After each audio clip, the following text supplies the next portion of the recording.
encantó. Pero ahora estamos en nuestra mesa, como lo prometimos desde el principio, con el doctor Pablo Smirsic. ¿Está bien? ¡Ya! ¡Lo dije bien! Sote. Bienvenido. Eso es difícil, es difícil. Bueno, es licenciado en bioquímica, magíster en biología celular y molecular, doctor en biología, profesor, lo que quieran.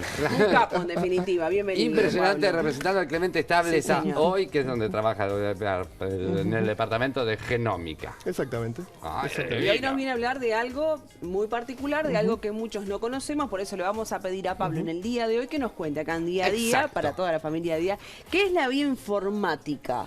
Y, Bueno. y qué aplicaciones tiene, porque ¿Cómo no? uno lo lee y lo asocia con computadoras y cuestiones, con la salud, pero tú nos vas a saber decir bien qué es. Sí, mira, la bioinformática en realidad es una disciplina que tiene varios años ya, ¿no? O sea, no es algo nuevo. Hace muchísimos años que se hace bioinformática y esto surge con la necesidad de abarcar grandes bases de datos biológicas y analizarlas, ¿verdad? Eso no puede ser hecho por una persona, Bueno, sino que... bromeábamos recién con el genoma humano. El genoma humano es imposible que lo Imposible. hubieras hecho a lápiz y Claro. papel. Imposible, son Exacto. 3.000 millones de caracteres el Si genoma no humano, por tenés una ejemplo. computadora que pueda manejar esas cifras y Exacto, exacto. Entonces, como que desde que empezaron a surgir secuencias de ADN y de proteínas, ¿no? De genes y sus productos, que son las proteínas, bueno, se empezaron a desarrollar algoritmos y maneras de analizar esa cantidad de datos.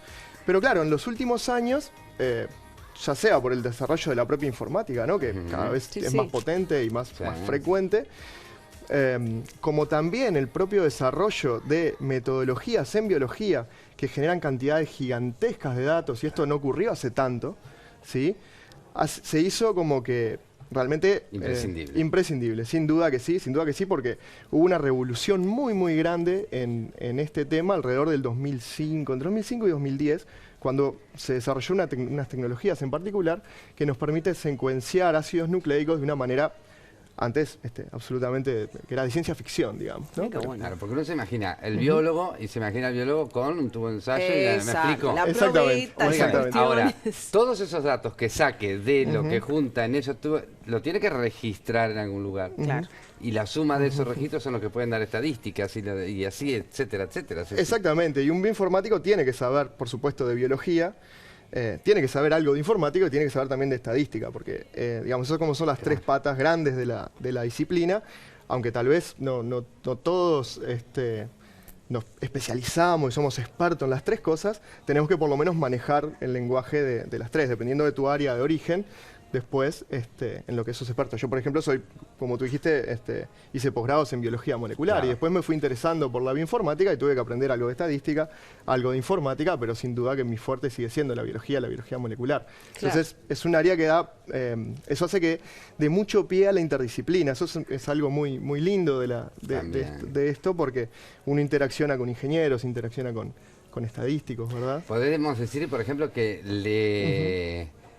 le acortó tiempo, o sea, le aportó velocidad de repente a la investigación puramente como que, biológica. Claro, como que esta revolución que yo te decía de las tecnologías acortaron muchísimo tiempo. Por ejemplo, el ejemplo que vos ponías, ¿no? Secuenciar un genoma. Claro. El genoma humano llevó 15 años de secuenciar. Y hoy hay máquinas que secuencian decenas de genomas en una corrida, en unos días. O sea que fíjate la diferencia en muy poquitos años que estamos brutal. hablando, ¿no? Es brutal. Entonces, si uno tiene muchos genomas, cada uno con 3.000 millones de bases, ¿no? Por ejemplo, en humano, bueno, es indispensable, como vos decías, contar con herramientas que nos permitan analizar esos datos, ¿no? Hoy acá en Uruguay una persona puede estudiar, dedicarse a la a la bioinformática, sin duda. ¿A la informática o a la biología? Sin duda que sí, sin duda que sí. Yo creo que, de hecho, cada vez más la bioinformática está permeando todas las áreas de la biología, ¿no? Antes era capaz que una cosa más de un grupo de personas, pero esta expansión metodológica hizo que muchas áreas diferentes hagan uso de esto, ¿verdad? Entonces, desde los biólogos moleculares hasta gente que hace ecología, gente que estudia, no sé, microbiota, ¿no? humana o lo que sea, hacen uso de estas tecnologías y tienen que estar analizando muchos datos. O sea que ese biólogo que vos decías experimental también cada vez más tiene que amigarse, ¿sí? con los algoritmos informáticos y por lo menos las herramientas informáticas de análisis. Pablo, y si bajamos a tierra todo esto y escuchando atentamente lo que mencionás, todo cómo lo describís, cómo funciona, cómo se aplica, el impacto en la salud, llevándolo a la vida médica, ¿cuál sería en este caso? Yendo más a una cosa más terrenal, podríamos decirlo. Mira, ahí como que la bioinformática tiene varias subáreas, ¿no? Como todo. Yo, por ejemplo, me especializo, si se quieren, en el área de la genómica, ¿sí? La genómica justamente es estudiar los genomas o su funcionamiento, ¿tá? Eso ha tenido impactos en diversas disciplinas. Una muy, digamos, que tiene que ver con la clínica, una muy típica, claro, un ejemplo muy clásico. Patología. Claro. Exacto. Sí, hay muchísimas patologías que se pueden estudiar con esto, ¿no? Digo, un ejemplo muy clásico, en la cual yo no soy experto, pero un ejemplo muy clásico es la oncología, por ejemplo, Mirá, ¿no? qué bueno. Para estudiar, por ejemplo, variantes de genes que dan susceptibilidad a un tipo de cáncer. Digo, fue el caso de Angelina Jolie, ¿no? Y es muy paradigmático. Ella se estudió los genes BRCA, ¿verdad? Vio que tenía susceptibilidad y se operó. ¿Sí? Bueno, ese tipo de cosas se estudian, ¿no? Ese caso es un gen solo, pero hoy en día se hacen paneles de genes donde uno puede estudiar, por ejemplo, 80, 90 genes que se sabe que tienen relación con cáncer, por ejemplo, y hablar de susceptibilidades, y eso orienta a los médicos en, bueno, ya sea esto, ¿no? Ya sea predisposición, el camino, tratamiento. Además, para seguir un tratamiento o ver cómo encararlo con el paciente. Exacto, sí. Y desde ahí hasta, por ejemplo, lo que nosotros hacemos, que es estudiar un parásito que causa una enfermedad bastante... Chagas. Exacto, nosotros estudiamos mal de Chagas. A ver, ya que estamos, entonces, que te tenemos acá, ¿qué es el mal de Chagas? Mira, el mal de Chagas es una ¿Un parásito? Patología que es causada por un parásito unicelular, es un protozoario. Si es un protozoario muy antiguo, divergió, o sea, se separó del tronco de los eucariotas, ¿sí? Los eucariotas son organismos como nosotros, se separó hace millones de años, es un organismo muy antiguo que hace que tenga muchas particularidades en su biología. ¿Y unicelular?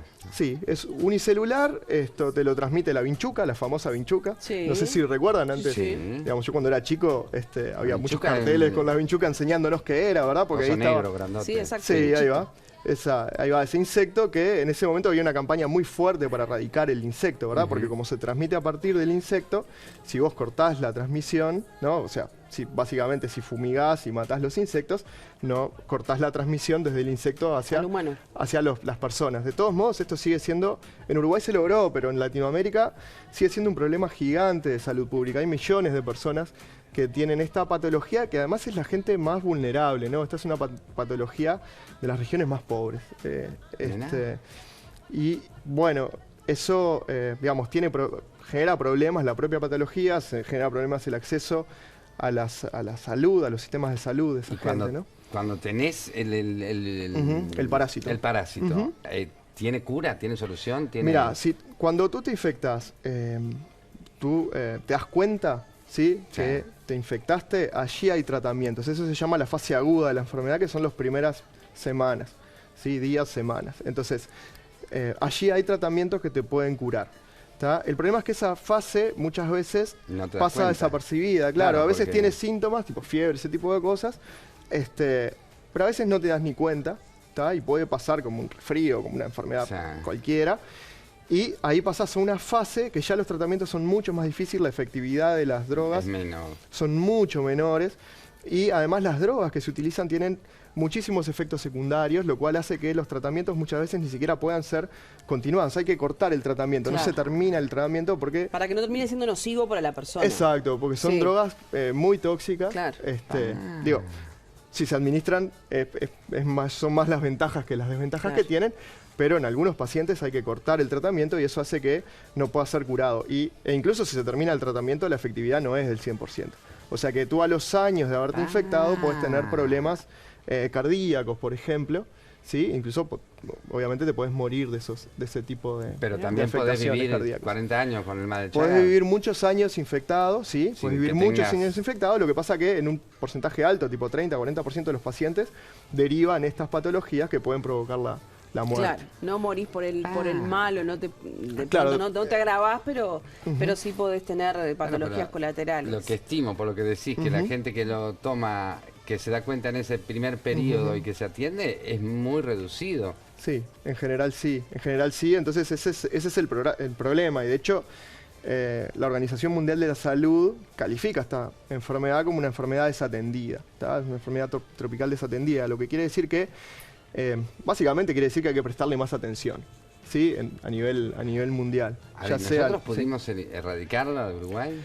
Nosotros lo que pudimos hacer fue cortar la transmisión. ¿Sí? La transmisión. Eso implica que no hay nuevos infectados por vía del insecto en Uruguay, pero por ejemplo sigue habiendo transmisión, claro, de madres a hijos, ¿sí?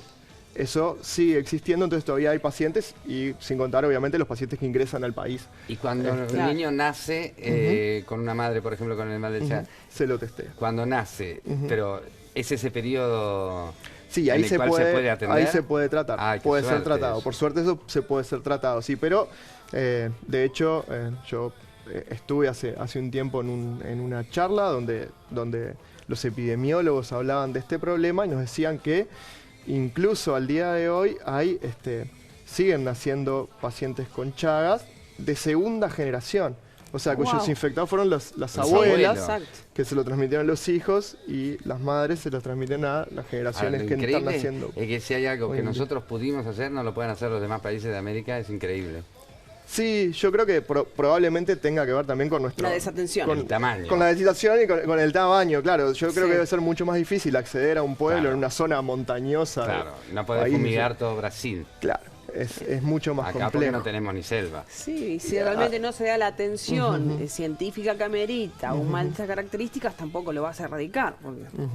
¿Y yo puedo tener, sin darme cuenta, toda la vida el mal de Chagas?